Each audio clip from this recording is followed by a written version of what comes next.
Meu nome é Gregory Pacheco e nesse vídeo nós vamos dar continuidade à série Python Tips, uma série de vídeos onde eu dou dicas e truques sobre a linguagem Python para te ajudar a construir e escrever códigos pythônicos mais legíveis, mais fáceis de entender e que provém maior desempenho e escalabilidade, maior performance às suas aplicações Python, tá ok?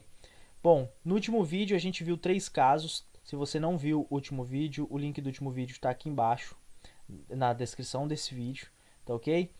Então assista o primeiro vídeo antes de você assistir esse vídeo de agora, tá ok? Vamos lá para o nosso primeiro caso. O primeiro caso é o seguinte, eu vou criar um novo arquivo aqui, salvo ele na área de trabalho mesmo, vou chamar aqui de except. A gente vai falar sobre exceptions no Python.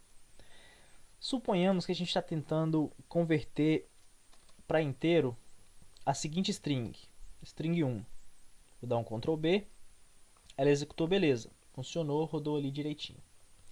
Agora, vamos supor que a gente está tentando converter a string x para inteiro.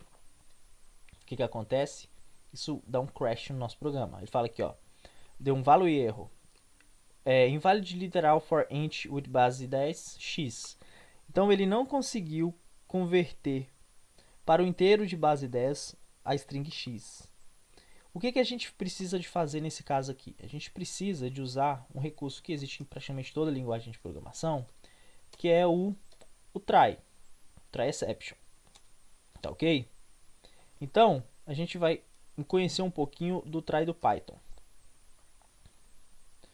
Vou colocar aqui. Vamos subir esses dois caras para lá. Ok? E aqui a gente vai imprimir o seguinte, ó. Não foi possível realizar a conversão. Então, a sintaxe do try do Python, vocês sabem bem, é try exception, tá ok? A sintaxe simples do Python. Eu vou colocar aqui, ó, conversão terminada, para dizer que a nossa conversão terminou. Eu dei um Ctrl B aqui, ó, já não deu mais problema. Ó. Ele fez a primeira conversão, na segunda não conseguiu, caiu no except e mostrou aqui a mensagem, não foi possível realizar a conversão. Em seguida, o conversão terminada, para a gente saber que terminou a conversão. Agora, a gente poderia usar um outro recurso do try except do Python, que é o else. Eu consigo negar o except. Suponhamos que a exceção, isso aqui quer dizer que no exception. Ou seja, não houve exceção. Quando não houver exceção, eu posso falar o seguinte: todos os itens foram convertidos. Por exemplo, vou tirar aqui o x, vou colocar um 2, só para cair no else. Então, ó, ele conseguiu converter o 1, conseguiu converter o 2 e falou que ó, todos os itens foram convertidos, ou seja, no exception, e deu aqui, ó, conversão terminada. Então, eu consigo negar a exception. Ou seja, o Python tem um else para o except. Então, é uma funcionalidade muito legal, muito interessante que existe aí no Python, para você não deixar simplesmente o seu código solto, como é o caso desse print aqui, ó, conversão terminada, está totalmente desconexo dessa lógica aqui. E aí que entra nosso segundo item, nosso segundo comando aqui desse primeiro caso, que é o finally. O finally, ele sempre vai executar. Então aqui, ó, always. Ok? Então o finally, independente se houve não exception, se entrou no else ou se não entrou no else, ele sempre vai executar. Então eu dei um Ctrl B aqui, executou, tivemos o mesmo resultado, mas agora pelo menos esse código não está desconecto, não está desconexo, ele sempre vai executar. Suponhamos que eu tenho aqui, ó, o caso seguinte, ó, x e o finally, Ctrl B. Vamos ver aqui, ó. O programa executou, ele deu pau logo na primeira linha, mas o finally executou de toda forma. Então, suponhamos que você está aqui fazendo uma conexão ao banco de dados, ou você está lendo um arquivo, você está, sei lá, locando uma porta, fazendo alguma coisa. Mesmo com o seu programa de crash, você consegue liberar o recurso. Isso é extremamente importante. Extremamente importante você não largar a conexão no banco de dados, você não deixar um arquivo preso com o seu processo. Enfim, você ficar travando uma porta, um socket. Então é muito legal você ter o FIN ali para você poder executar alguma coisa independente do resultado do seu try. Então é um controle de fluxo aí que dá mais probabilidade, dá mais ferramentas para a gente ter um controle do que acontece no nosso software, independente das exceções, tá ok? Então tá aqui o nosso primeiro caso. Vamos para o nosso segundo caso. O nosso segundo caso ele é um pouco trivial. Procurar algo numa lista. .py. Digamos que a gente tem uma lista aqui com 3 nomes: João,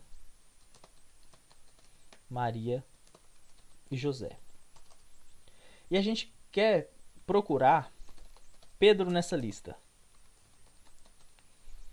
O Python tem algumas opções, já tem algumas coisas que a gente pode usar, como por exemplo, eu posso fazer lista.count procurado. Vou mandar imprimir isso aqui. Aqui, ó, 0. Não achou nenhum Pedro. Vamos supor que eu quero saber o índice.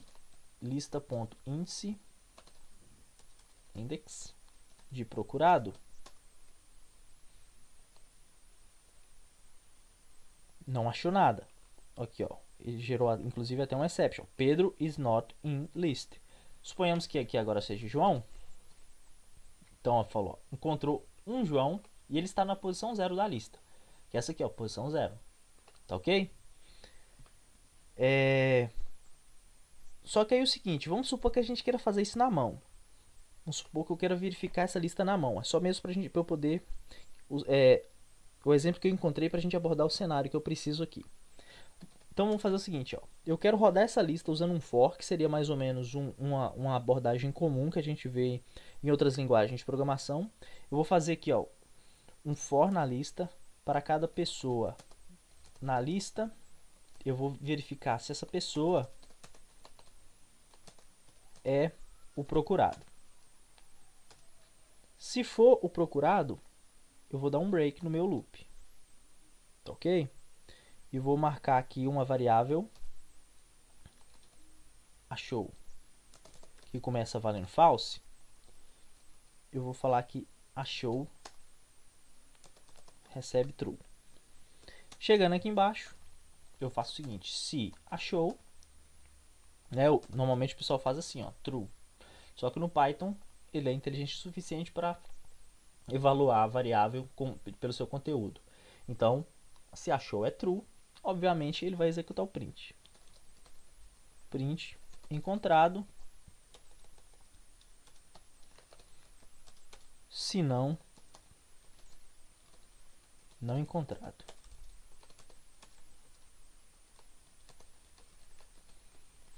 Rodei aqui, ele colocou aqui, ó, encontrado. Agora suponhamos, vou comentar essa linha aqui porque ela gera exception. E vou procurar Pedro. Olha lá, não encontrado. Então, é uma forma que a gente costuma fazer aí para poder procurar coisas numa lista. Só que fica um código um pouco esquisito, um código grande que pode melhorar. Então, o que a gente tem aqui, ó? Eu posso eliminar essas linhas aqui e deixar esse else negando o for. Ou seja, o Python, eu consigo usar a cláusula else também no for, tá ok? Então, toda vez que o for executar e terminar a execução, ele vai cair aqui no else. Seja no for, seja no while. No while, assim que a condição se tornar falsa, o else vai executar. Se o loop não executou de primeira, suponhamos que nossa lista esteja vazia, ou seja, a condição era falsa, então o else também executa. A única vez que o else não executa é quando ele tem um break. Então eu posso fazer o seguinte, ó. Eu posso dar um print encontrado aqui, ó, encontrado e faço break.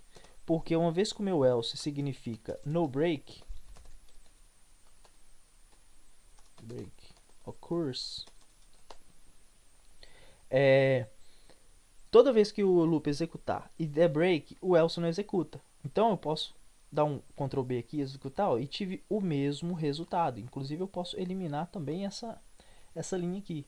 Então todo aquele código se resumiu aqui a 5 linhas, tá ok? Então eu consigo usar o else combinado com o for e com o while, e as condições de execução delas são esses, do else são essas. O for terminou ou não executou porque a condição era falsa, o else executa. Se ele houve um break, o else não executa. Tá ok? Então isso é bastante, ao meu ponto de vista, isso é bastante usual. Dá bastante poder de fogo para a gente controlar o fluxo da nossa aplicação, podendo negar os loops ou executando alguma coisa na saída do loop. Tá ok?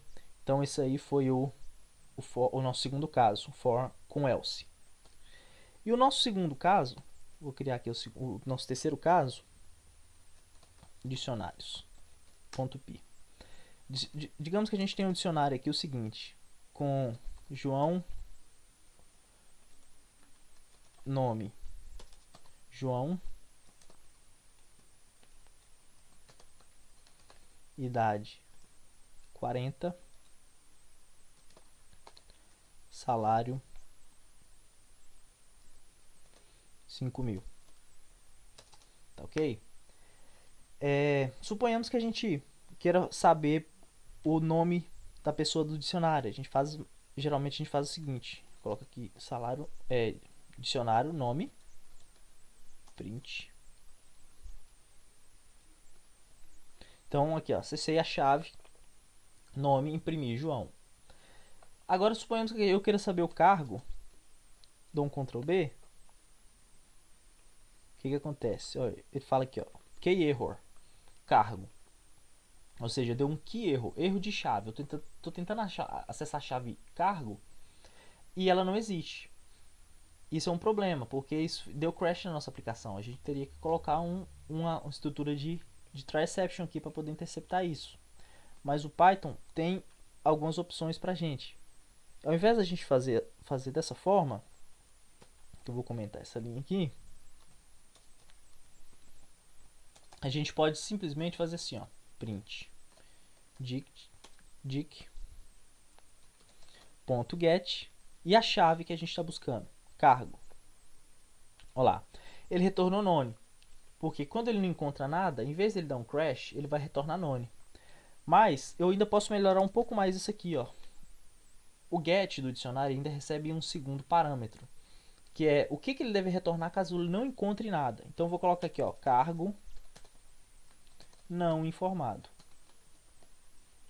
Olha lá, cargo não informado.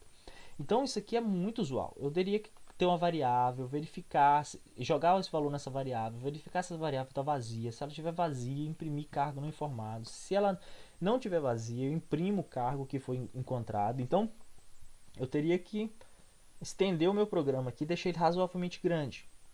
Então com uma única linha e sem ficar uma coisa verbosa, eu consegui executar uma lógica muito legal usando simplesmente o get do dicionário. Então, acredito também que seja uma excelente dica aí pra gente usar no dia a dia. Tá ok, gente? Então, essas foram as 3 dicas de hoje, do segundo vídeo do Python Tips. Em breve eu vou retornar com outras dicas, tá ok? Muitas dicas virão.